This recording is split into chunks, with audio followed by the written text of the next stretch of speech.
have some questions from Twitter, and so I Indeed, Peter, give it you to actually our have a lot of charming followers debater. on Twitter at the moment. They're having a debate amongst themselves, so it's really a comment. This is from Michael Ward. He disagrees with the proposals on corporate tax and VAT. Tax harmonisation of any sort betrays the principle of subsidiarity, which is an EPP value, he points out. I think tax harmonization drifts us away from subsidiarity, but it gains a lot of efficiency, and I'm fully convinced that a further harmonization of taxes, and I don't want to go in detail, that would be for next conference, but there are a lot of welfare gains in that respect, and we should not underestimate that. I agree with your point about subsidiarity. Now, as an Irish person, and as John has said, I know exactly how much multinationals contribute to our economy. From a European perspective, of course one can see the logic of a harmonised tax situation.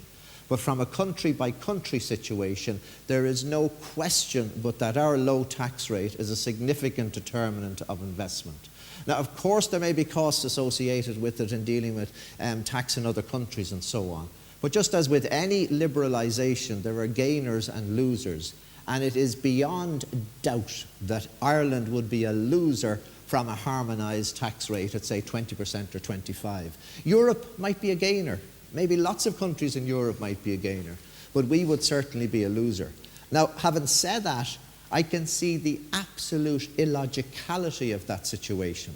That in Ireland, and particularly most of the politicians here, would be committed Europeans. I am not a committed European, so I can say this with absolute confidence.